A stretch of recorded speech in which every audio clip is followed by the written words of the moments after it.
Welcome, Pewter Report readers and listeners, to another edition of the Pewter Report podcast. I am John Ledyard, ready on a Bucs playoff week to talk some Bucs and Washington football team football talk. But joining me on today's show to do just that is the one and only, the legend himself. We decided to tempt fate and just laugh in the face of danger. The Buccaneers curse himself, Trevor Sikkema, is on the show today. Trevor, thank you so much for joining us, despite the fact that you could be really throwing a lot of disadvantageous energy at your favorite team. No, I appreciate you having me on, John. I give the intro a 9 out of 10. You were enthusiastic. You enunciated well. As someone who did an unbelievable amount of those intros, I guess probably Mark Cook did more than I did when I was there at Pewter Report. But all that to say, thank you for having me on, man. It's going to be a very fun conversation. I was very much looking forward to this. And what better week to do it than the first week that the Bucs have made the playoffs in what feels like 8 lifetimes. Oh, absolutely. And it's not too often that we have a guest that has better camera and better sound quality than myself. So congrats on that. That's also not very often we have a guest that's better looking. So congrats on that as well. Wow. That's a pretty hard thing to achieve. So wow. We are totally and 100% energized by our friends over at Celsius. They're doing awesome things. Y'all know them. Y'all love them. Y'all been drinking that Celsius, and we are pumped that they are sponsors of this podcast.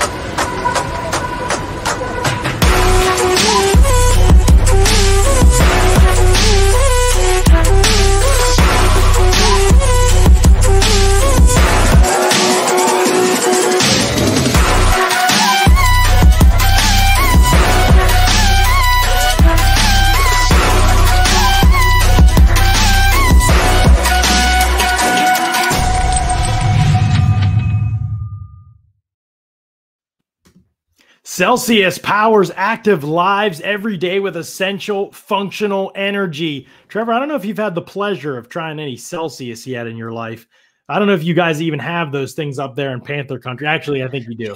And you can order them on Amazon if you don't have them. So wherever you are in the country, you can order a little bit of Celsius on Amazon. But Celsius energy drink, Trevor, today I am drinking a little bit of the sparkling kiwi guava. Healthy energy, accelerates metabolism, burns body fat, gets you yoked after your workout. I'm telling you, man, this thing right here, Trevor, I am not an energy drink guy. You know this. We've talked about this before. We have. I'll drink coffee, energy drink, soda, nothing. I'm on water. You know, I'm the simplest drinker you could possibly imagine. These things have changed the game for me. When we first got them as Celsius as a sponsor of the podcast, I was honestly worried. I was like, I've never had a Celsius. I don't really drink this kind of stuff. Like, I'm afraid I'm going to have to get on the podcast and like fib a little bit. And but dude, I've tried like 8 flavors now.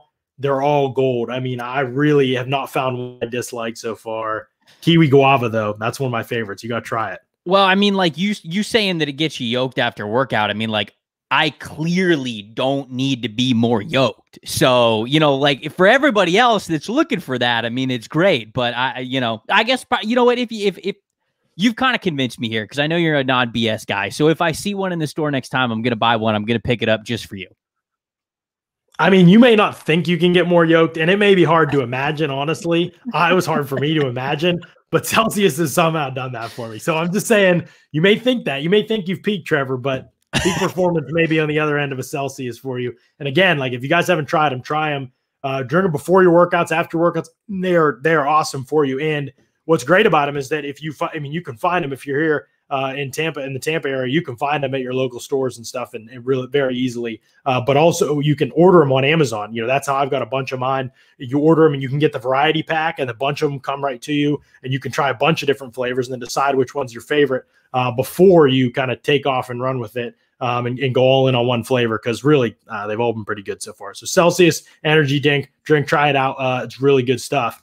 Trevor, man, It's great to have you on the pod, man. It's great to be talking some Bucs football with you. And it's in the midst of a playoff run, which, man, last time we did this, I mean, we could have dreamed and imagined about it, obviously, and we knew the talent on the roster, but this is crazy, dude. Like this is different for me even than it is for you. Like you covered this team for years. Yeah. You grew up a Bucs fan. just talk a little bit about what that's like, because I'm sure a lot of fans that are in the chat right now in the comments, and I can see him. I'm going to post some of these up here, but they're showing you some love. But just talk about what that's been like for you to watch this happen with this team this year. Yeah, big shout out to everybody that's in the chat right now. I see you guys. I haven't typed anything to respond yet, but I appreciate the welcome back. Miss you guys a lot.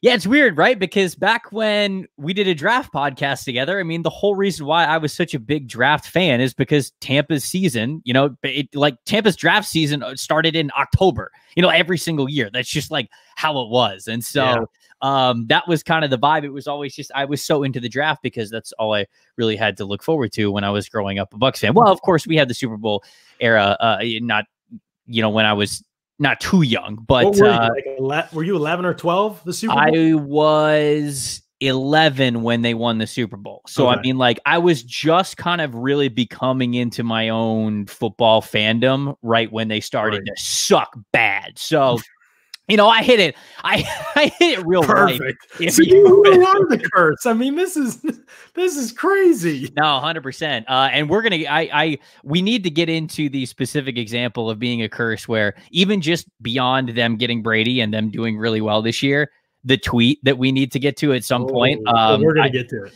I know it's coming, but it's really cool. And I've said this a lot. People have, because since I'm in North Carolina now, I'm in Charlotte now, a lot of people have been like, oh man, do you miss it? The year that you're gone, it all crazy, ball blows up and it's crazy. And yeah, I mean, I definitely miss the media scene and the Tampa fans and being so close to all you guys. I really do. But I really, my number one emotion through all of this is happiness for the fans. So many great fans that I've got to meet during my time at Pewter Report and even before. And two, the media members in Tampa, they work their butt off year in, during the season and draft season. I mean, when you're a Bucs beat reporter, you have to care about the draft a lot more than if you were a beat reporter for another team. And those people have put in so much work, and the Bucs just have not rewarded them with a national audience or these really important topics and things like that. And so to see the media members in Tampa and to see the diehard fans that I've got to know really well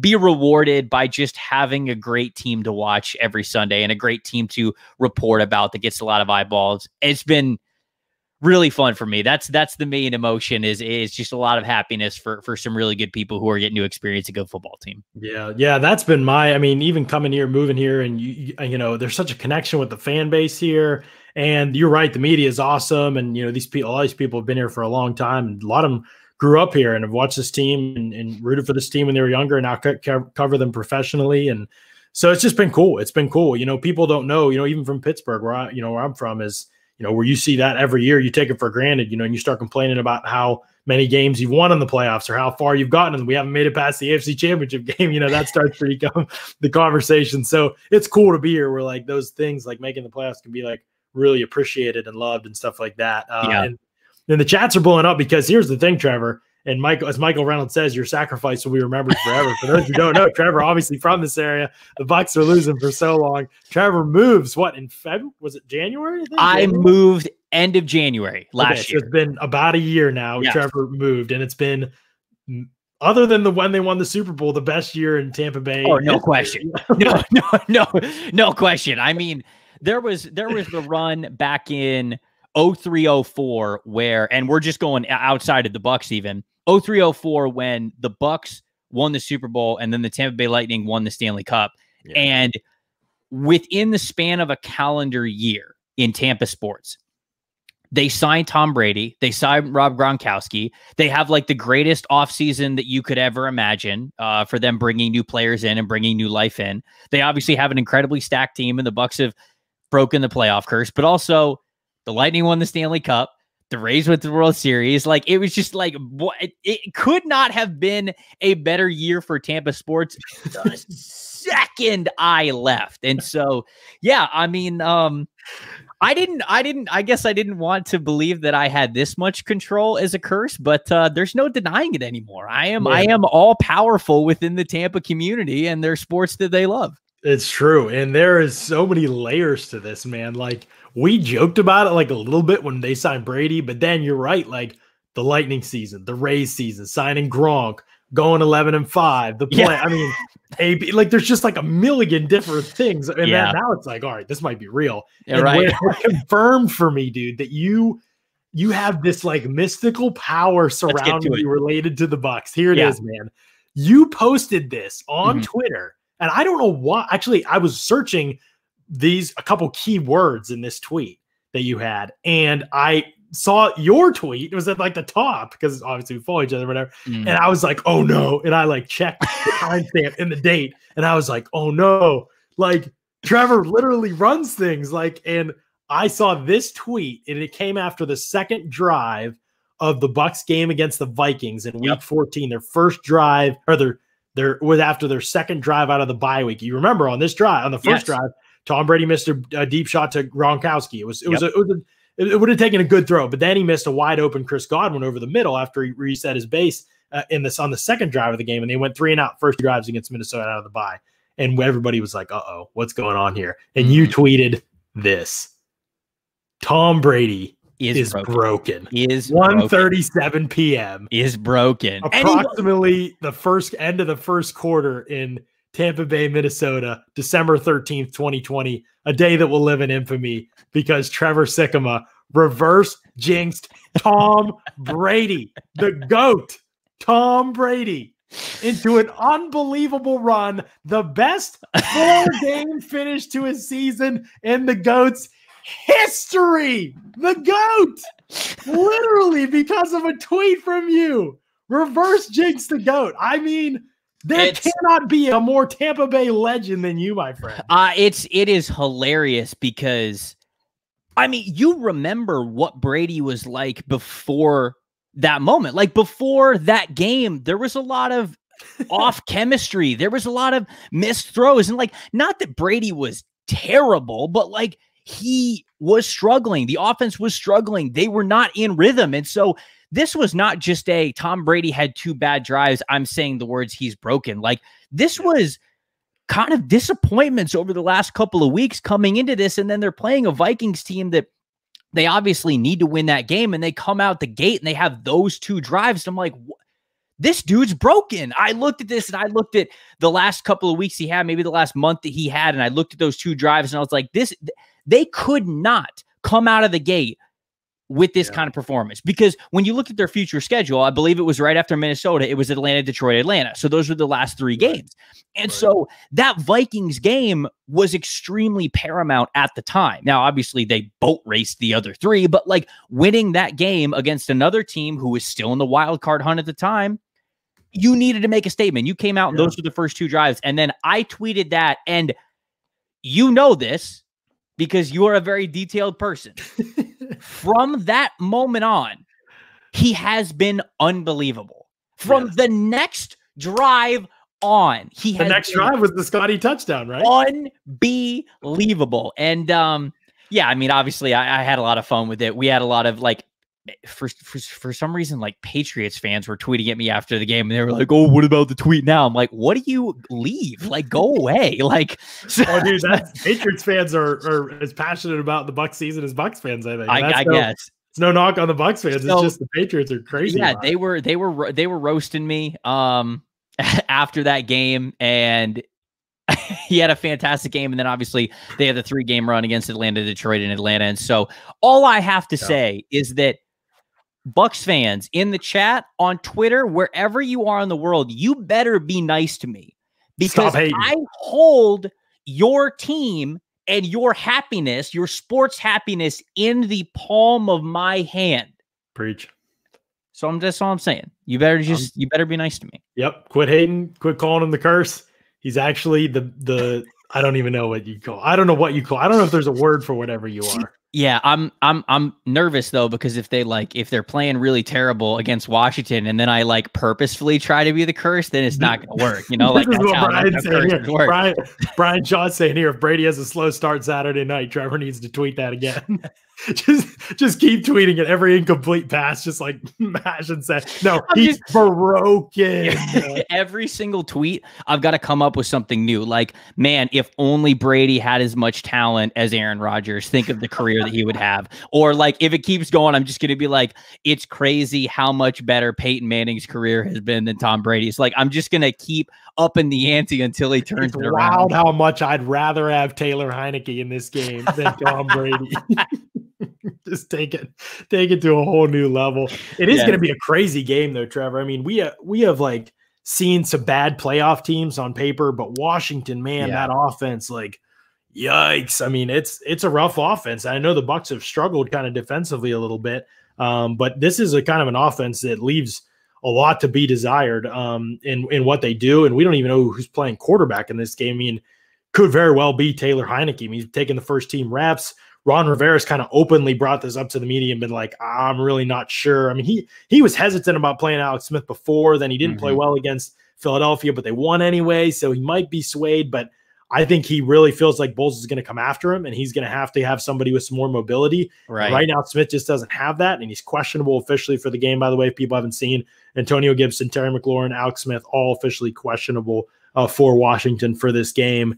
It just kind of puts us in a weird position with even picking this game. It's like, man, if Alex Smith is like super limited and Taylor Heineke is playing most of this game, there's just no way this Bucs defense, as good as Washington's defense is, and I've said on this show that I think it's one of the best defenses in the entire NFL, but as good as they are, like, can you envision Washington finding a way to score enough points without like some turnovers or some special teams touchdowns or, some freak stuff that happens, the 99 out of 100 rule or whatever. Right. But can you envision a path for Washington to score enough points in this game to beat Tampa Bay? Yeah. I mean, that's the tough part. Like, I was on a podcast not too far before this where it was a Washington podcast and they were kind of saying like, okay, Tampa's the better team, right? And so like, give us a formula to, if this happens, Washington has a chance. And it's interesting because you and I, I've seen you talk about this plenty. And so I know that you're probably on the same page with it, is that,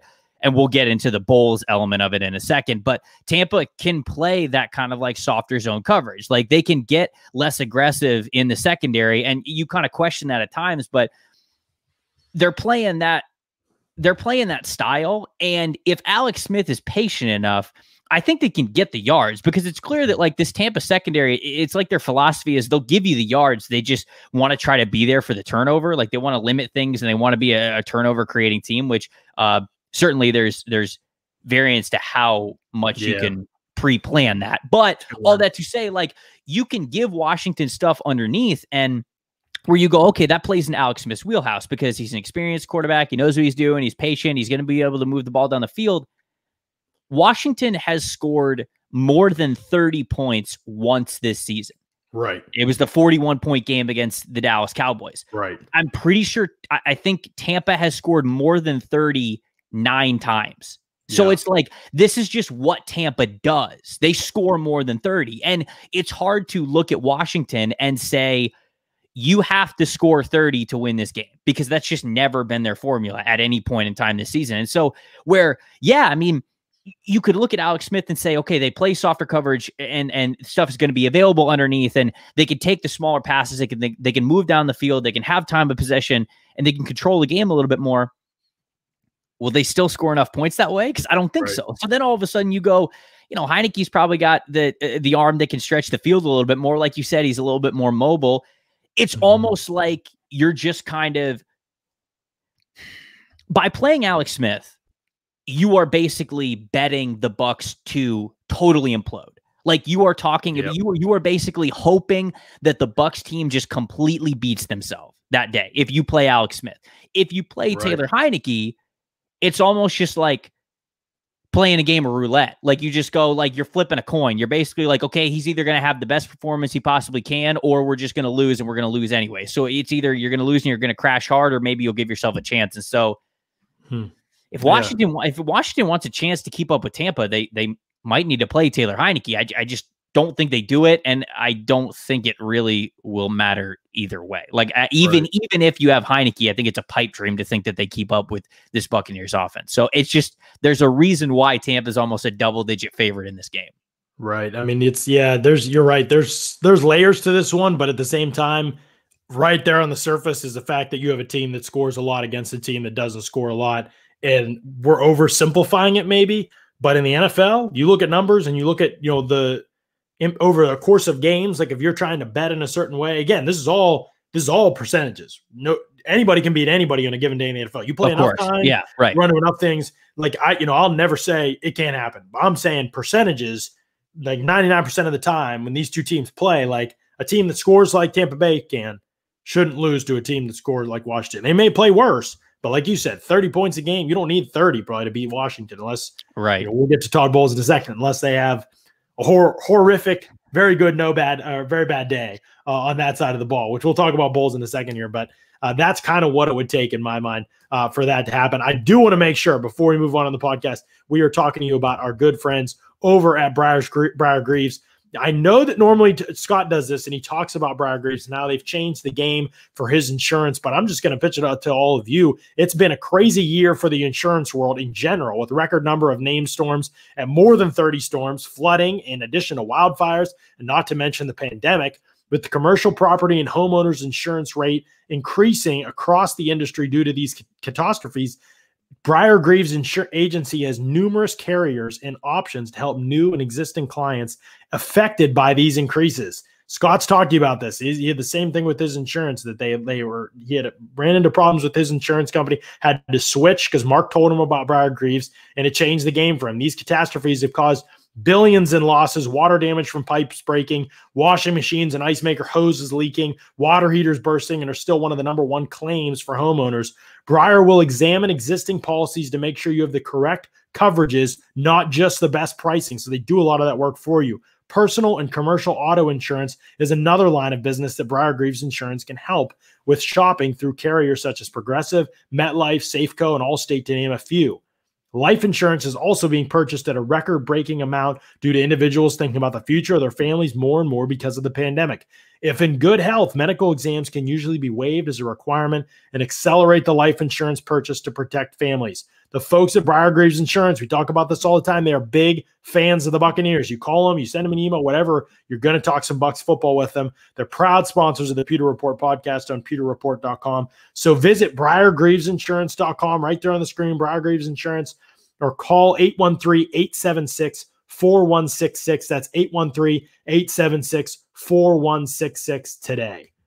Trevor, we had a little disagreement the other day on the TL. This doesn't happen very often because usually we're of equal brilliance on all things football, but we had a little disagreement the other day about Todd Bowles. You said this would be bad for the Bucs if Todd Bowles were hired by the Atlanta Falcons as their head coach. I do. I offered a very ambiguous meme in response that had a kind of You think you're slick, don't you? You think you're slick. Thought I was slick. I can't out meme the memer himself, obviously, but thought I was slick using a little GIF there. No, and bottom line is, you said delete your account basically, and because you believe Todd Bowles is the guy. You love Todd Bowles. Talk about your Todd Bowles love. All right. So, by the way, before you tell this, one fan, I don't know who it is, and maybe they're in the chat here. Every single time the Bucs defense mess up during the season, they message me and they say, in all caps, no more toilet bowls, or listen, get toilet bowls out of here. I'm like, this is every game, man. That's where I am right now. That's kind of where I am with Todd Bowles. Okay. Are there things objectively that he can do better? And I don't want me praising Bowles to say like, hey, just because something's working doesn't mean it can't be improved, right? Like that's something that should always be taken into effect, whether it's coaches or players or whoever. If you can make an upgrade, you make an upgrade. And if there is room to upgrade Bowles, I'm all for the conversation. I'm just over here saying, okay, they're #1 in the NFL in DVOA against the run. Okay. They're incredible against the run. They figured that out. And that's without Vita Vea for most of the season. They're number 6 against the pass. Of course, a lot of the front has to do with that, but they're also doing this in the secondary. And I know that you're going to talk about the deployment of the secondary, but you got to think about this too. They're that high in the ranking against the pass with not a single defensive starter over the age of 24. Like, all these guys don't really have experience. Sure. And you know as much as anybody that secondary experience means a lot. When it's safety, you know, you're talking about recognizing different routes. You're talking about seeing things in pre-snap. And, you know, when it talks about corner, it's all kind of the technique and getting confidence and those kinds of things. And so, you know, when you look at the style that they're playing, they're also the number 6 team, I believe, in the NFL when it comes to turnovers forced per game, like an average. And so it's clear that what they're doing is they're saying, okay, we'll give you the yards. You can have the yards. You can march down the field a little bit. And one could argue that, hey, they're making things a little bit too easy, but they're playing the 2020 version of defense in the NFL. Turnovers are king. They're all about getting that extra possession for the offense, and that's what they're trying to do. And so they're forcing turnovers at a top 10 rate. They are top 10 in both categories when it comes to defending the run and defending the pass, and I think that he's doing it with a young secondary, a group that's not anchored by Vita Vea. All I'm saying is that, like, grass ain't always greener. Like, could he be doing things better? I would certainly say that, yes, there's always room to improve. And I hear the arguments that a lot of people have for some of the decisions that he's making, but I'm only cool with them moving on from him if the next option is better. You know, like Brandon Staley from the Rams. Okay, sure. If they can get Brandon Staley to come over and they can go, you're the head coach in waiting, you know, because that's another thing. Do you want Bowles as the head coach in waiting? Probably not. Bowles wasn't the greatest head coach when he was with the New York Jets. And so you also, on the flip side of the coin, you go, okay, well, if he goes to Atlanta, maybe Atlanta won't be that good. And so those are those elements to keep in there. But the reason why I just could not believe how many people are willing to move on from Bowles is remember how bad it has been. Okay. We talked about my Bucs fandom and me watching the Bucs for my entire life. Remember the days of when it was Greg Schiano and Lovie Smith and Mike Smith, and like, Bowles is top 10 with this defense in so many different categories. And I think that another year with him as the guy will continue to put them in position to where the defense is good enough to where the offense can win you games. You would hope playoff games and potentially a championship.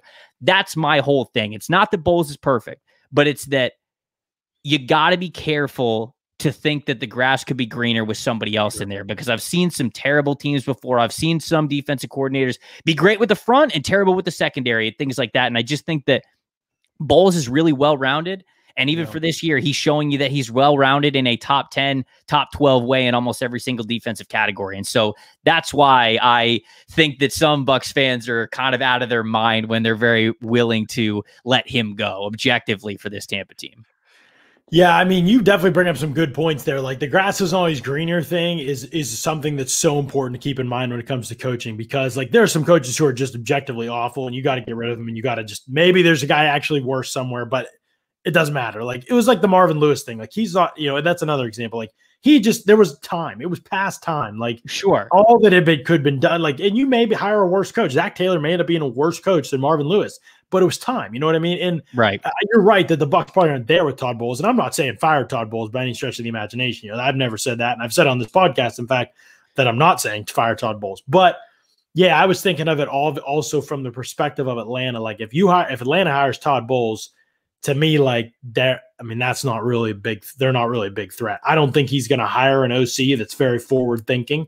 Todd Bowles is a little bit of an old school type of DC. Sure, right. And most DCs are, by the way. Like, that's not saying he's them in the minority. Like, right now we have offensive innovators all over the league and they're growing every single year. Mm-hmm. And we have like 2 or 3 guys on defense doing that crap. Like, right. I mean, it's crazy. And Bowles is not the exception. But again, that goes to what you're saying.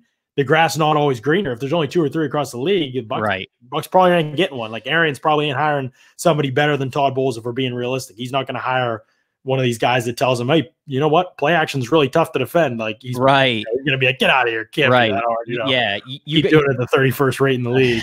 Yeah. You got to keep in mind, like, who would be in the pipeline, who could they get? And I suppose that when you bring up the argument of like, oh, a different defensive coordinator that they could get, they could even steal a current defensive coordinator away to Tampa by saying like, hey, Arians isn't going to be there much longer and you're the head coach in waiting. So they go like, okay, like I could see that maybe being a possibility. But yeah, outside of the vacuum, Bowles going to Atlanta, I think that the Bucs would probably want, just because he was not great as a head coach. And then you also probably don't want Bowles as head coach in waiting. That's probably just a preference. I mean, who knows? He could be a fantastic head coach second time around, but I mean, he already had his chance there and it didn't go so well. So those angles I could definitely see. And, like how he's deploying certain things in the defense. And like you said, kind of putting guys in their exact positions to have strengths. Like, yeah, there are certainly a handful of opportunities, especially in the secondary, where he hasn't necessarily done that. But going back to what I said before, the game plan is clearly to be a turnover forcing team. And when you force the turnovers, I guess it works, right? But it starts to become an even bigger burning question mark when that doesn't happen. And I'll say too, like, defense is super, well, naturally, I feel like defense is more flip-floppy. Wouldn't you say? Like, it's almost like defenses can be really good one year, and then like all of a sudden the next, like, it's just not working out. Ball's not bouncing their way, or a play doesn't go this way, because there's so much chemistry that has to happen between all 11 guys. And so, you got chemistry on offense between one or two of the more important people. You can move the ball and you can score some points. But defense, I just think it's been steadily improving under Bowles, especially the more guys that he gets on in the defense. And I think that this year was better than last year. And there's no reason for me to think that next year, if he is retained, they'll probably move things around a little bit, but more experience for the secondary, maybe getting another piece or two in there for that defense. And I think that it is caliber enough to get you where you want to go in the playoffs. Now, Super Bowl, you're talking about all kinds of timing and things having to work out and being on a roll. But, I think that this defense gives you a chance to get to that level. And I think that that's what's most important. Right. It's interesting. I mean, Douglas brings up a good point here.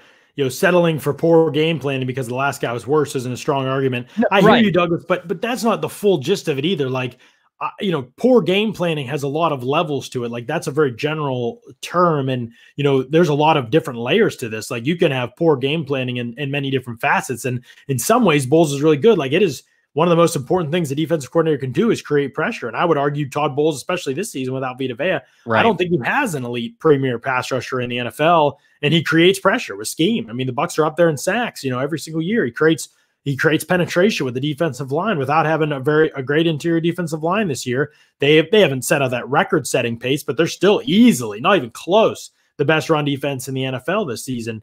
So what they've been able to do consistently in that capacity is impressive. The thing I'll say is that I think that Todd Bowles builds his defense to stop the run. And in today's NFL, I want a defense that's built to stop the pass first. And that isn't something that he's done over the course of his career. And so that's why I wouldn't hate it if Bowles did go and end up somewhere else, because I think the Bucs are going to be a good passing offense for a long time.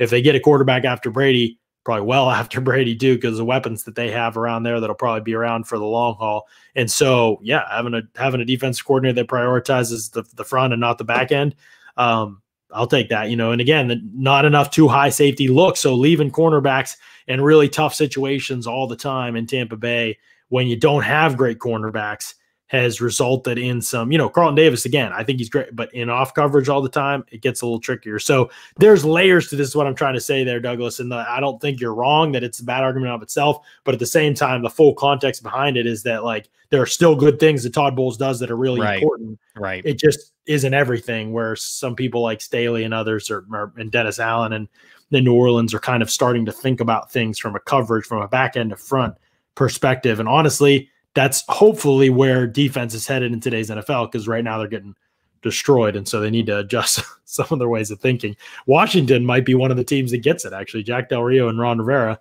look like this year one of the teams that get it. They understand how important the coverage is, and you have to build from the back to the front. So we'll see how things progress there. This offense, Trevor, for the Bucs, I mean, we've got a huge test coming up. Washington's front is ferocious, man. I mean, these guys get after the quarterback. One of the things I noted on tape is just how hard they play. I can't believe how hard they play. And it denotes confidence in the way that they play. But, man, they are aggressive. They are physical. There are so many traits and characteristics that stands out about the group, and then they're deep too. I don't know. You've watched the Bucs for a long time. You obviously watch them all season. Like, does this group worry you? To me, is this the path for Washington, is getting like an unreal game out of these guys against a pretty good offensive line in Tampa Bay and being able to just totally demolish everything the Bucs are doing? Yeah, I mean, it has to be, right? I mean, like when you look at this matchup on paper, this is Washington's strength. And unfortunately, it goes up against another strength of Tampa's, which has been that their offensive line has been fantastic this season. So again, that's why it's so hard to envision Washington upsetting Tampa in this game, is because their greatest strength, that defensive front, which would be great against a lot of teams in the NFL. I mean, Jensen's a mean cuss. Marpet's been a fantastic player, as he has been his entire career. Tristan Wirfs has been unbelievable as a right tackle. And so even if you go like, okay, there might be like some subpar play here and there, the offensive line as a whole is playing so well that you're the greatest QB in pocket presence. Right. Like that's the thing, is like, how much are you going to get home? Like, even if Washington, and I think that they will, just because they are that talented, will get home a couple of times. How can you come up with a number where it matters against Tom Brady? And I just don't think you do. I think that that's, of course, the biggest matchup for this game. But beyond the obvious, don't turn the ball over and stuff like that. But that's the biggest matchup. And unfortunately for Washington, their biggest strength is being neutralized as much as it is by a really good Bucs offensive line, which is not something that I feel like we've been able to say in Tampa for quite a long time. And so, yeah, it's ferocious. I want to say this too. Everybody's freaking out about the Chase Young thing, right? Chase Young. I'm glad you're going down this path. Yeah, everybody's freaking out about this with Chase Young going after Brady. One, he said this at the combine. Like, he said this 11 months ago. They asked him this at the scouting combine. Who is the one quarterback that you want to tackle in the NFL? And without hesitation, he goes, "Oh, Tom Brady." Absolutely. And this is before Brady was a Buck. He was just like, "Yeah, I want to sack Tom Brady." And you know what? I love it. Everybody loves it. You should love it. This is a prolific pass rusher who has been a unanimous top 3 selection for so long, basically sitting here saying I've made it to the NFL. And he wasn't arrogant when he said it, but he said I want to sack Tom Brady. I want to sack the best. And even last week when he was running off the field, he's hyped up. They won the game. They're going to the playoffs. And he's like, "I want Tom Brady. Hell yeah. Now I get my chance to go get him." I love that. Of course, I wouldn't want it any other way from any fan base than, for Bucs fans to be like, "All right, Brady's let's show him, he thinks he's going to best us." And that's part of being a fan, but don't take it too far. Don't start going after Chase Young. And I haven't seen anybody do this yet. And so I'm not talking about anybody in specific, but Chase Young is a great young player. He wants to go up against the best. I respect the hell out of it. And even though I think that Brady is going to get the better of him, I love that he said it. I really do. Well, I do too. I don't have any issue with it. And again, I know I say the media, we're in the media, but I mean, most of the media, I know they're going to make a big deal out of these things. It's what we call low hanging fruit. Yeah, right. Exactly. Yeah. It's just easy, right? You don't have to tape study to talk about Chase Young saying, "I want Tom Brady." You don't have to research statistics or watch tape or, study a player or look at context of a game situation. You don't have to do any of that. Just, Chase Young, it's low hanging fruit. And so I get it. Sometimes those things are fun to talk about. Me, fans have heard me talk about it before. Everybody's on this podcast has probably heard me talk about it before. I don't care about those kind of things, really. That's part of the game. I love it. I wish everybody talked trash and chirped before every game. I don't even think that's talking trash, but 100%. You and I had the all chirp team back in the day that we did for prospects, we love the smack talk. Right. 100%. If you could talk trash, you're 100% a better player than whoever else is out there. I didn't see the interview. I just saw the quote. I can't remember who tweeted out, Carmen or Jenna. I can't remember, but somebody asked Tristan Wirfs, "Did you see Chase Young's comment? Do you have anything to say back?" And Tristan Wirfs was like, "No, I'm bad at trash talking. I don't have anything to say back." And I just laughed because it's very, Tristan Wirfs is awesome. So he's great. I get a kick out of that. Well, I mean, you tweeted this the other day or today, maybe I think it was you or somebody. I don't know, a bunch of people, or maybe we were talking about it, but Ohio State, Sean Wade. Oh yeah. He goes, "Yeah, I want Devontae Smith." I'm like, "You go, boy. Let's go." I love it. You're going to get destroyed, but I'm happy for you. You're going to smile while you're doing it, I guess. If you don't have confidence as a corner, whether you're good or you are bad, you're not going to make it. You're just not going to make it. Right. They're too good, for sure. Somebody said they've played cornhole with you and you can't talk trash. I can't talk trash. That's what he said. So I've played cornhole with Trev. He can't trash talk. So Jay is part of Lot 6 crew, which is a tailgating group in Lot 6 of Raymond James parking area that I would show up early for the games and hang out with them before every home game over the last couple of years. And there were a couple of times where Jay's a phenomenal tailgate cook. Like I'm talking about like so this is where I need to be next year. Oh yeah. You need to get hooked up with these dudes because they'll treat you well and they're great guys. And Jay, he has this like little charcoal grill, like what you would think you see at a tailgate, right? Yeah. And he'll grill up all kinds of like sausages, burgers, wings.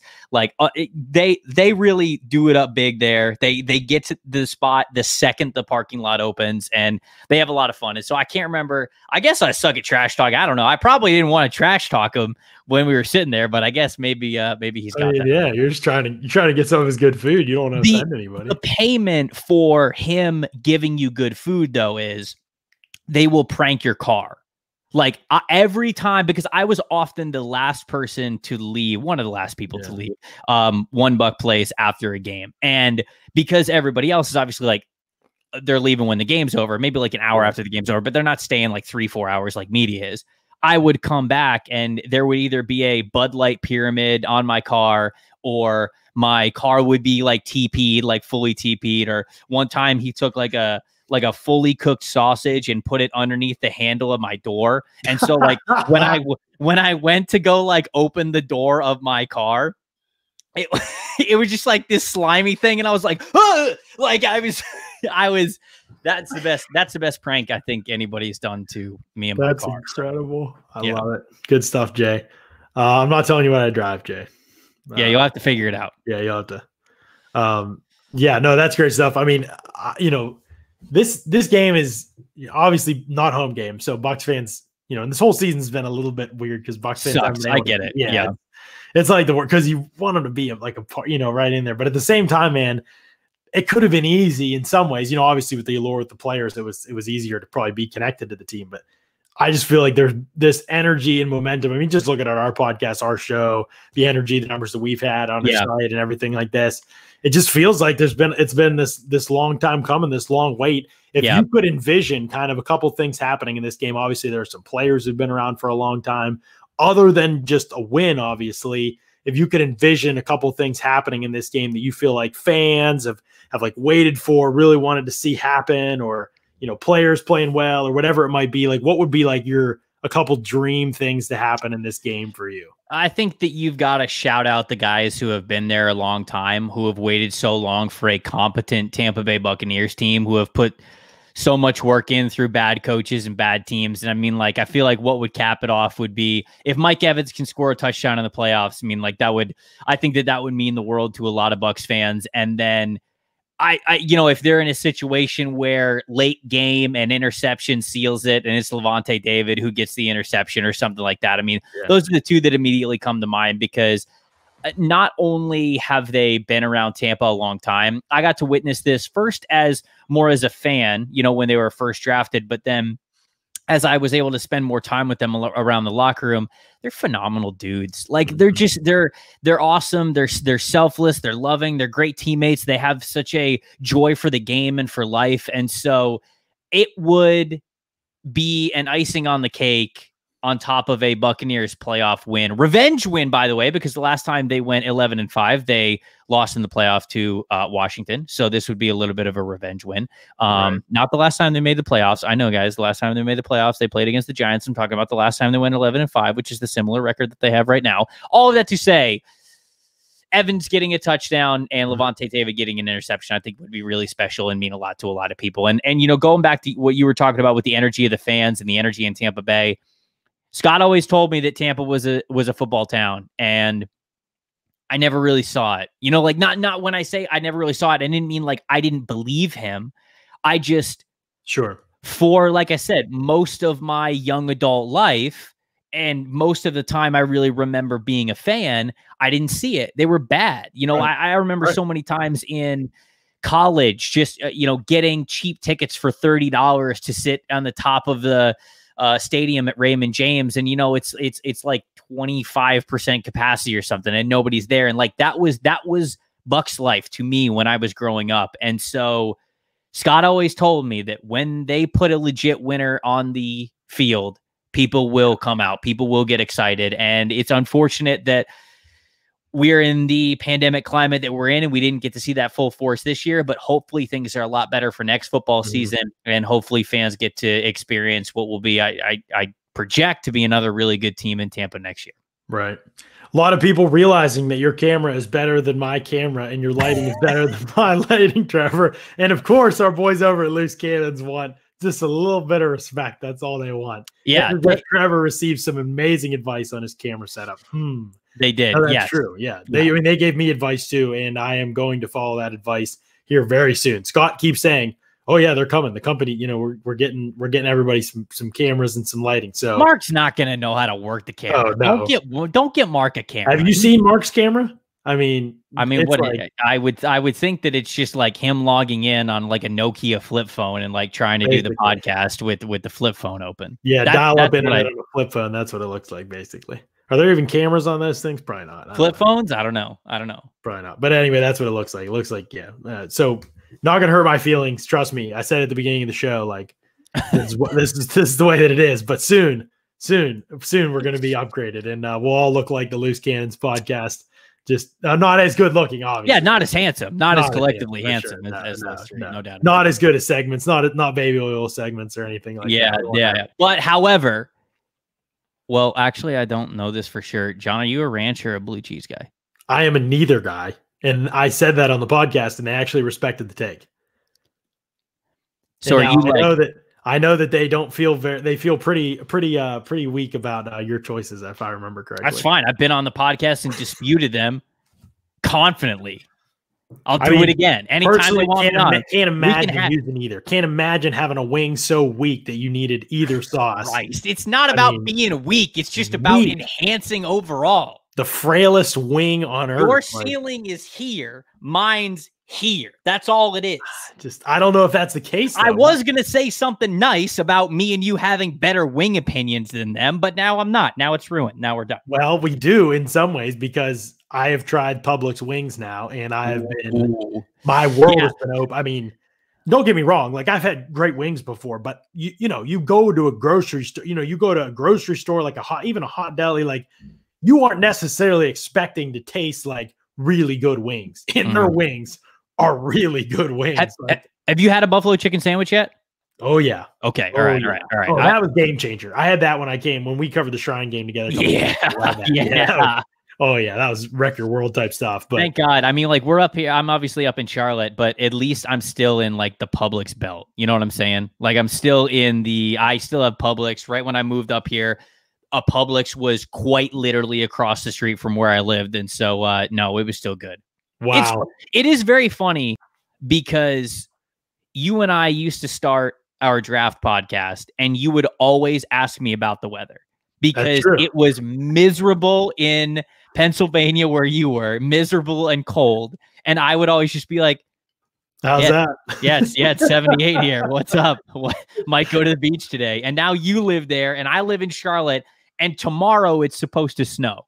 So how about that? I wasn't even going to bring this up because I didn't want to rub it in. I was joking with you before the show that I was going to bring it, but now you brought it up. So now I got to be like, I mean, dude, it was 75 here today. It was great. I bet it was beautiful. Riding and the suntan. Oh man, it's great. Yeah, you should try Tampa sometime. But now now we pissed off the Loose Cannons guys. They're like, Publix wings, dude. Seriously, like, so Publix wings. Now I guess we're out of our. Dude, listen. Sammer, who I dearly love, is a wings elitist, and I want to try this. I want to try this wing plate he's talking about. The wing place or plate? Plate. You guys so have you're to talking try about like his. Yeah. Oh, no. I mean, like, no, it's Sammer's the king of wings. He just has bad condiment taste. That's it. For sure. Yeah, for sure. That's all it is. You all do. That's fine. But I mean, Sammer, if these Sammer wings are so good, I need some. You know what? I need some. You know what I can't stand with food now that you're talking about like not having anything with it. What? I can't stand when people do anything with steak. Like that's my one thing. Like if you're marinated or I mean, like, I guess I'd be okay with like a certain marinade, but like some people use like A1 steak sauce or like Chop Shop steak sauce. Or, like some people even like use genuine like ranch with steak. And I'm like, Yeah, I mean Patrick Mahomes, for God's sake, he uses ketchup. You know what I'm saying? Like, yeah, no chance. All the no look passes in the world can't take away my opinion of him being a 9.5 ceiling at best because of the ketchup on steak. Yeah, never catch Brady eating steak like that. You're just not gonna happen. Yeah.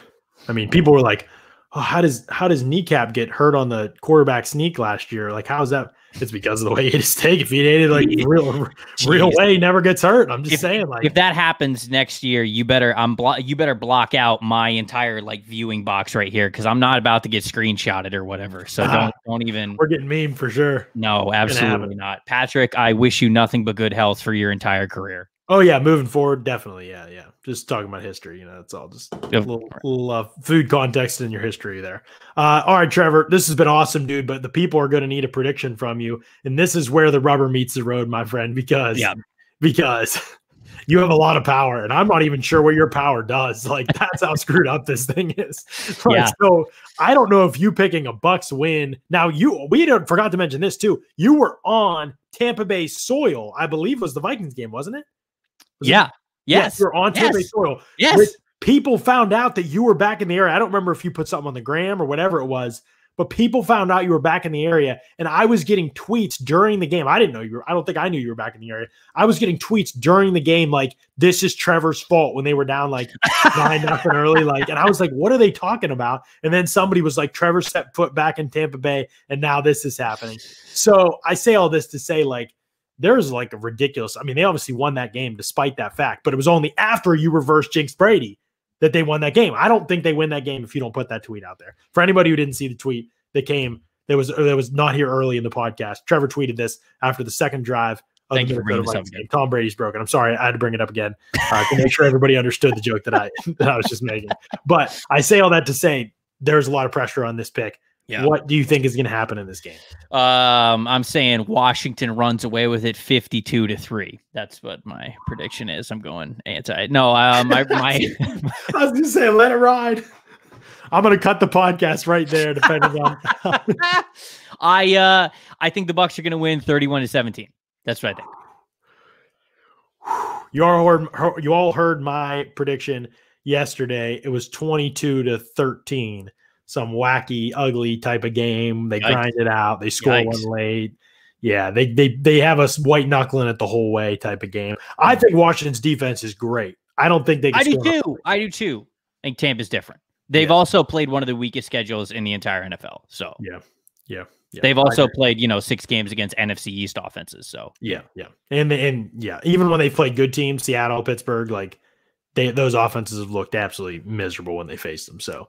A lot of context to consider there. Trevor, man, it's been awesome. Thank you so much for coming back on the show. And really, I hope that you can, even in your cold, dark den in Charlotte, I hope that you can enjoy this beautiful Bucs playoff game. And I hope that it is beautiful for you and for all the Bucs fans out there. Thank you so much for coming on the show, man. Yeah, I appreciate you having me on the show. For everybody who's listening, just audio version for everybody who was in the chat. I love y'all. I miss y'all. Have some fun this weekend. Y'all have been through a lot, so enjoy the game. And thanks again for having me on, John. Absolutely. Wanted to mention again before we leave the podcast, these playoff games are coming up this weekend. You want to lay down your bets. You want to do it at MyBookie.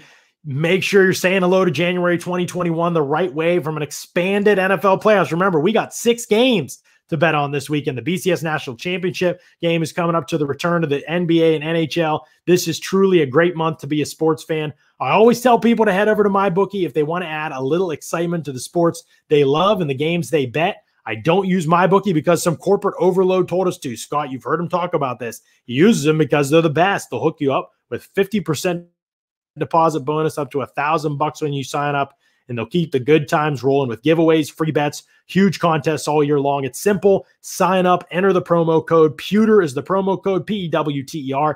Get your deposit matched halfway up to $1,000. Head over to MyBookie today. Start 2021 off on the right foot this year. Bet with the best. Bet with MyBookie and use the promo code Pewter, PEWTER. You heard Trevor, 31-17 you said, Trevor? 31-17. Yep. 31-17. Scott, there. There you heard it, Scott. I mean, Scott's going to be ragging on you if that does. I know he is. He was already like, I can't believe you're having Trevor on this week. So we'll see how it plays out. But I'm looking forward to it. It's been awesome. Glad you can have it. And Big Earn coming up with a super chat right here at the end. If that hillbilly curses this team of destiny, I'm going to lose it. That's all he has to say to you, Trevor. So we appreciate y'all tuning in for sure. Remember, we are going to be live right after the game on Saturday night. So it will be a late one. We'll have our post-game stuff with our post-game press conferences with Arians and with the players after the game. And then as soon as those post-game pressers are over, we will be going live on the podcast right here. So make sure you subscribe over at YouTube. If you haven't, tell your friends, family, spread the word. We're trying to have a huge show Saturday night. So subscribe, hit the bell to get the notifications from when we go live so you can make sure you don't forget, don't miss it if you fall asleep during the press conferences after the game. You wake back up and join us for the show. Going to be a good one. We are excited for it. So we'll be live Saturday night, and then we'll be back on our regular schedule for next week on Monday and Wednesday and on Thursday with whatever the future holds. We'll have to see. So thank you so much for listening to another edition of the Pewter Report podcast. Out.